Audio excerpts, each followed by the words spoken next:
We got to go over into the UK, where we have an 18-year-old who ended up being accused of racism and left to die. He keeps dropping side to side, so I'm just trying to keep him set up. Alright. He's got a mouthful of blood, I don't want him... He was on the bin on the other side of this gate. He's jumped over these fences and stuff like that. And he's up Move here. away, mate. He's obviously... He's fallen from there and he's slipped from there. There's other shooters left over there, mate. What's your name, mate? Huh? Has anyone been hurt other than him? Yeah, me. He's grabbed my brother, he's took my turban off, started grabbing my head. Are you injured? Yeah, I've got swollen eye, little bruises. Alright, just step back a little bit for me. Someone flag these down. Got this stab. Right, let's get you out of there, shall we? Oh. I was in bed asleep. Whenever just find me up there, look. This is a wild situation. Let's keep going. I can't breathe. Grab his other arm.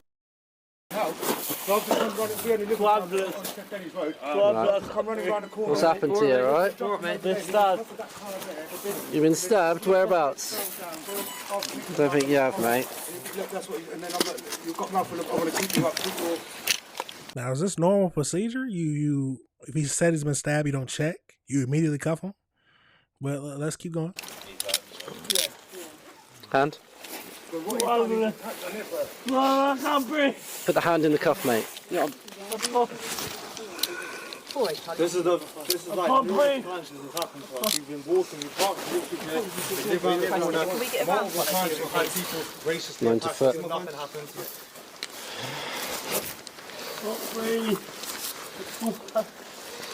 He's saying he's been stabbed, so Where let's is it just you check think him. you've been stabbed? In the face? Oh no, but we have to check, don't we? No. In the face? How are they just going to believe? Like you heard the dude in the back. I'm assuming he's the person who either was with the stabber or the stabber himself said, "Oh, he hasn't been stabbed." I don't know why. Just get these to back off, get their details and that, and I'll keep hold of him. Please, brother, I can't breathe. Should we No, keep you on your side, mate.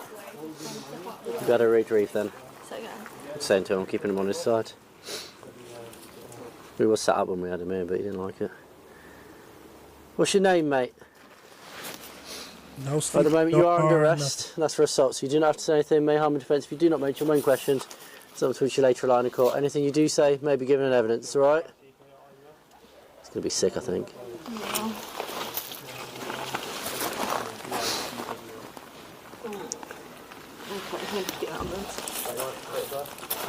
What's his name? I just want you to call it.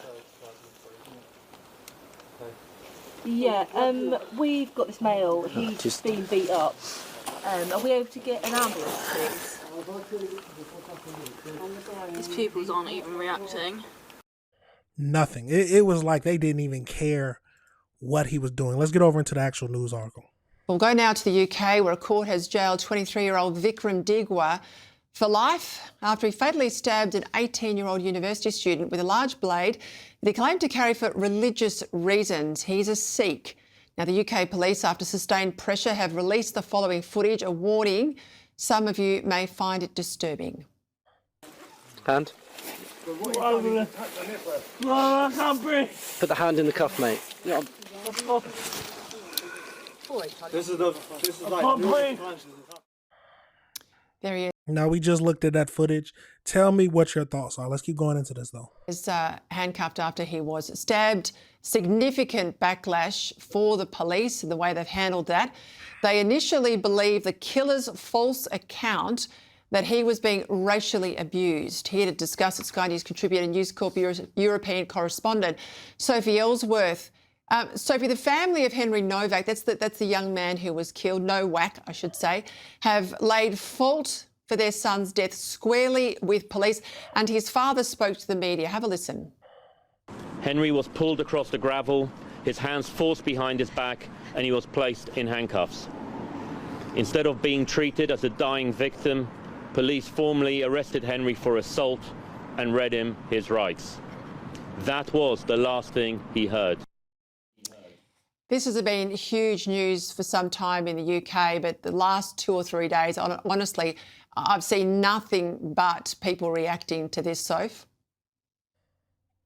Well, Peter, that vision there is incredibly disturbing. It's broadcast all over the media here. Talkback Radio this morning has been flooded with callers furious at the handling of this case by the British police, and that matter is now before the police watchdog.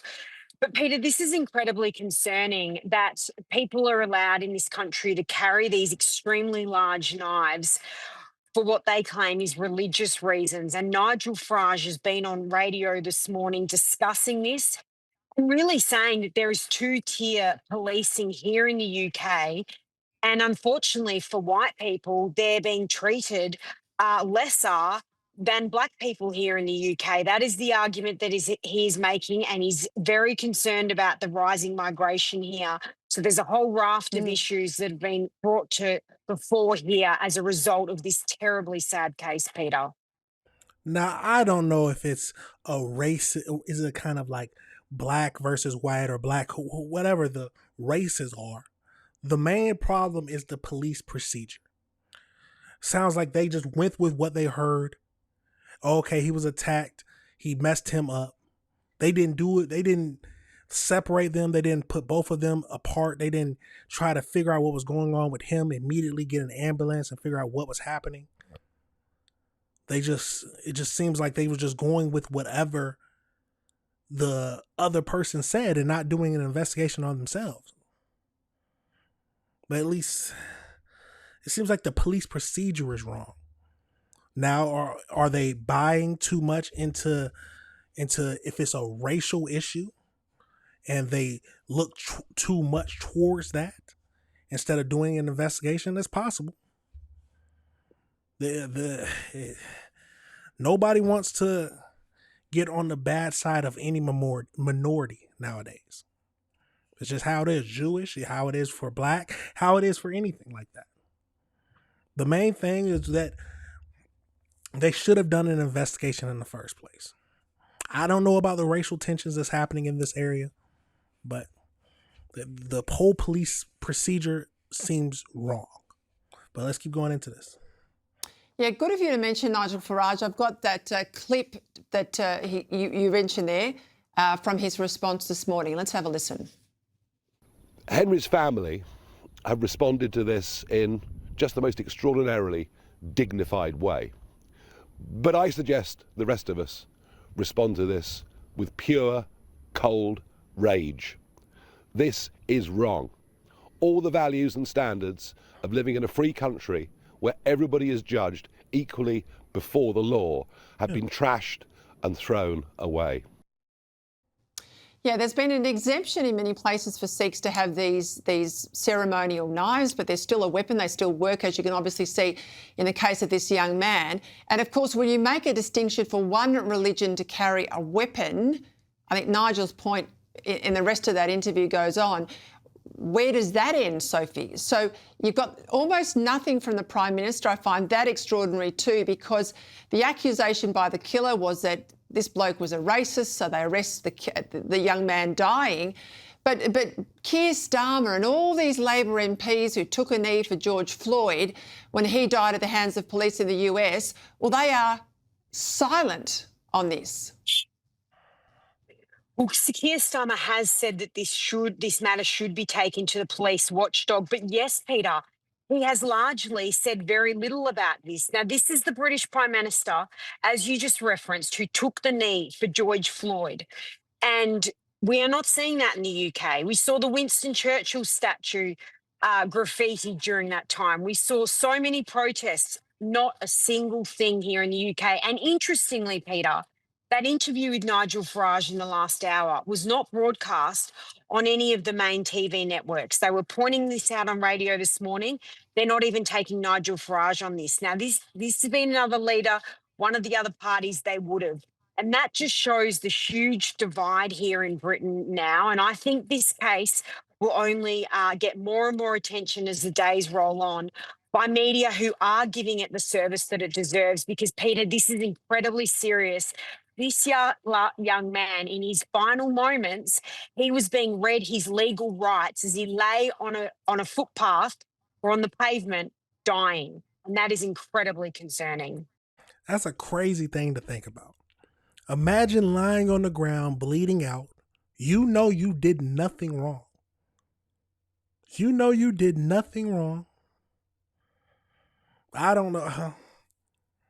I'm assuming he did. He didn't do anything racist, but you, in general, you know you didn't do anything wrong. But you're trying to explain that you've been stabbed. You need some help, and the person who stabbed you is just sitting there la-di-da while they start reading you your rights, and that's the last thing you hear. That's crazy to me. It's horrific, Sophie. We'll leave it there. After a week of intense confrontation. Absolutely crazy situation, y'all.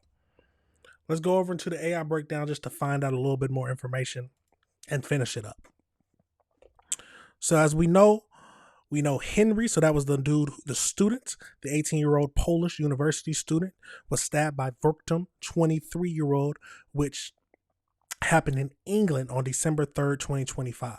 The case has provoked widespread national outrage and political debate across the United Kingdom due to the highly controversial police body cam footage showing officers handcuffing and arresting the student as he lay dying on the street. On December 3rd, a first-year finance student at the University of Southampton was walking back alone from the night out of with a football teammates. He crossed paths with Verktum on the road. Following a brief interaction, partially captured on his phone, the killer attacked him, stabbing him and cutting him 5 times. The weapon was a 21 centimeter, 8-inch long traditional blade. He carried 2 ceremonial knives that night, claiming they were part of his Sikh faith. I might be saying that wrong. Though the social geological experts testified in court that carrying a blade of that size was not strict requirements of the religion itself. He attempted to escape over the fence but collapsed on the pavement due to a fatal wound to the heart. When officers arrived, he fabricated a narrative to protect himself. He falsely claimed that he was the victim of a racial motivated assault, alleging that a drunk student had punched him and knocked off his turban. Believing his account, the police officers approached the bleeding teenagers. Released in the body cam footage shows the sequence of events. He told the officers, "I've been stabbed and I can't breathe." A male officer responded to his plea saying, "Don't think you have, mate." Officers rolled him onto the front, handcuffed him behind his back, placing him under arrest for assault. He repeatedly said that he could not breathe 7 times before losing consciousness. His last words were, "Please, brother, I can't breathe." Only after that he became completely unresponsive, the officers removed the handcuffs, called the ambulance, and attempted CPR. He was pronounced dead at the scene. Meanwhile, police officers afforded the killer decency, leaving him uncuffed at the scene and allowing him to speak with his brother, who advised him to claim self-defense. Post-toxicology later confirmed that the student was not heavily intoxicated with alcohol levels below the legal drinking and drive limit. So the trial took place in Southampton Crown Court, where prosecutors dismantled the self-defense claim, labeling them as a wicked lie meant to exploit fears of racial bias. Evidence also showed that the student filmed the attack as he lay bleeding on the ground, which the judge cited as aggravating factors. So he was convicted of murder and carrying a knife in public on May 28th, 2026. On June 1st, 2026, he was sentenced to life in prison with a minimum term of 21 years. So we got the mother was convicted of assisting the offender after the CCTV caught her removing the murder weapon from the scene and hiding it at the family home. She's scheduled to be sentenced July 17th, 2026. Mothers love to do what they can for their sons. And then we have the father and brother. They face separate court appearances on weapon charges after police uncovered an arsenal in their home, including machetes, sword, and knuckle dusters. Wow.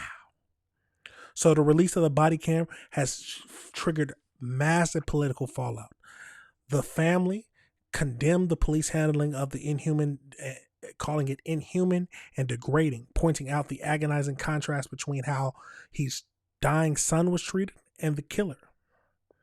The Prime Minister stated he felt sick watching the footage and emphasized that there are serious questions regarding how the accusations of racism informed decision makings at the scene. Home Secretary called the murder an act of pure evil. Right-wing political figures, including these different people, Elon Musk and Clores, seized on the case and argued that the British police are paralyzed by fear of being labeled racist, leading to two-tier policing, where minorities' accusations are prioritized over white victims. What are your thoughts, y'all? What are your thoughts on that situation? Protesters and incurious, so massive protests, public backlash have sparked protests outside of the police station. One involved police officers has since resigned from his duties. The Independent Office of Public Conduct is conducting an ongoing investigation into the response of the officers. Now, that's a big claim. Do you think that the fear of being called a racist, the fear of being labeled as one, is made these officers do and prioritize the fact that it could have been a racist act? That he was being a racist and targeted someone just purely because of his race. It's a crazy situation, but he deserved better. We gotta call it how it is. The students deserved better. They immediately got onto the scene and figured that he was guilty. They didn't even consider in their minds that he could be a victim. And that is the problem. But let me know your thoughts on that situation, y'all. Let me know if you disagree with anything I said.